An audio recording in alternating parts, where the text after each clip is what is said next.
नमस्कार मित्रों, स्वागत है आपका न्यूज़ 24 प्राइम के टॉक शो अश्विनी सीज में। मित्रों, आज पुनः हमारी आपकी चर्चा का विषय है राजनीति में गिरती भाषाई मर्यादा और राजनीतिज्ञों की नज़र में स्त्री जात। आज पुनः इस विषय पर चर्चा का कारण ये इसलिए उत्पन्न हुआ है कि कांग्रेस के एक विधायक ने कंगना रनौत को लेकर के अश्लील तो नहीं कहेंगे लेकिन असभ्य टिप्पणी पारित की है। कंगना के लिए उन्होंने नाचने गाने वाली जैसे शब्दों का उपयोग किया। उसके बाद दूसरा दुर्भाग्य का विषय, दिग्विजय सिंह से जब ये पूछा गया तो उन्होंने कहा कौन कंगना रनौत। ये जो घमंड हमारे राजनेताओं में आ गया है, ये निसंदेह कहीं ना कहीं बड़ा गंभीर है। ये भूल गए कि यही जनता इनको शासन सत्ता देती है, राजनेता बनाती है, सम्मान देती है। क्या दिग्विजय जी को ये नहीं याद है कि उनका अतीत कैसा रहा?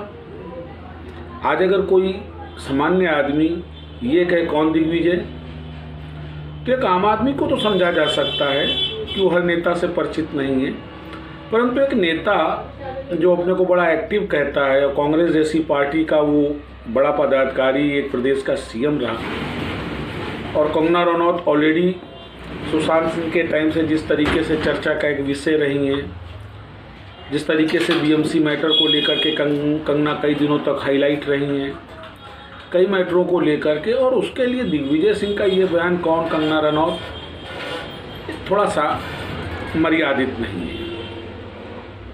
और विधायक का ये कहना नाचने गाने वाली, इससे पहले कमलनाथ ने भी आइटम कहा था, अगर आपको याद हो पिछले बाई इलेक्शंस के दौरान।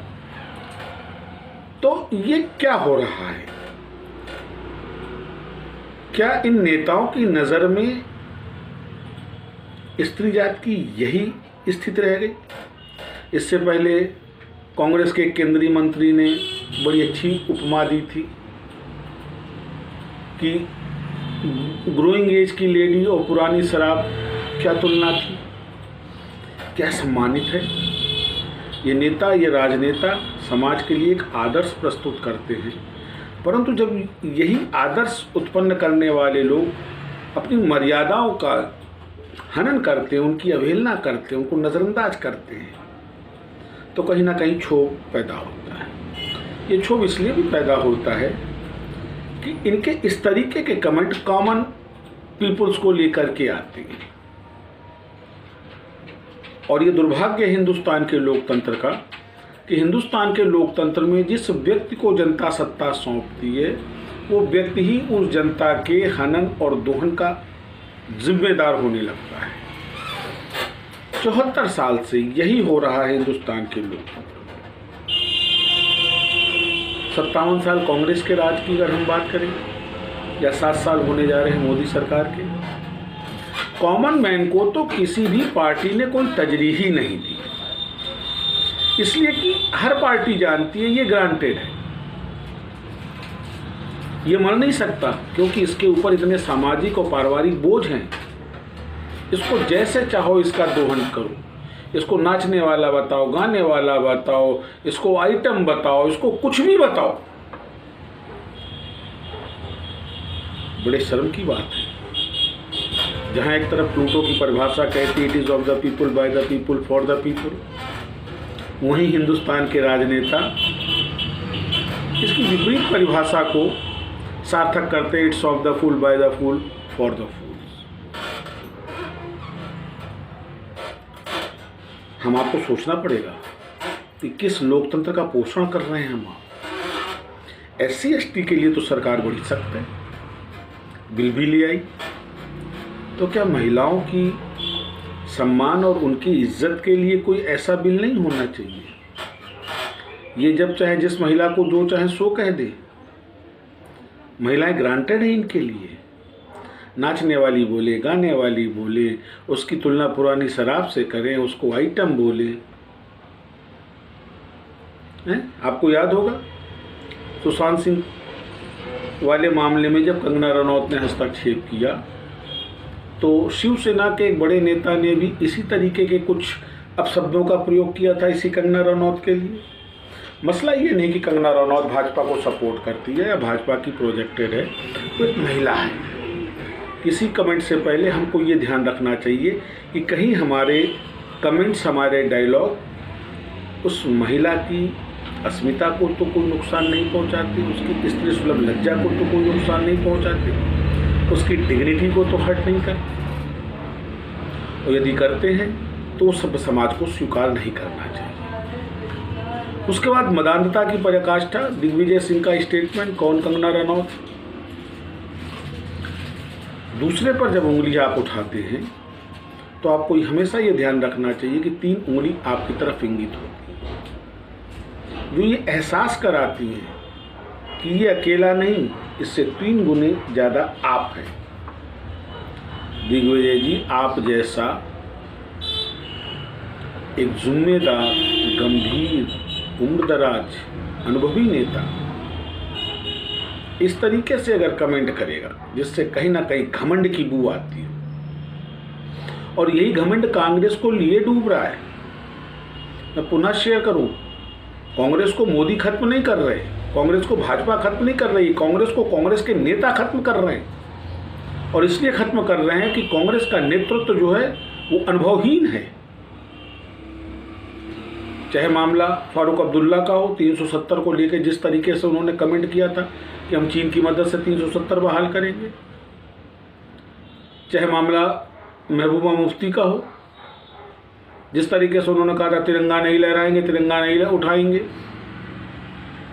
चाहे मामला आज कांग्रेस के विधायक का हो, जो नाचने वाला, गाने वाला संबोधित कर रहा है कंगना रनौत को। आपके अपने ही नेता पर्याप्त है कांग्रेस को खत्म करने के लिए, और ये नेता इसलिए बन गए, मैं आपके साथ शेयर करना चाहूँगा एक बड़ी गंभीर बात, और ये सारे कांग्रेसियों के लिए एक सबक है।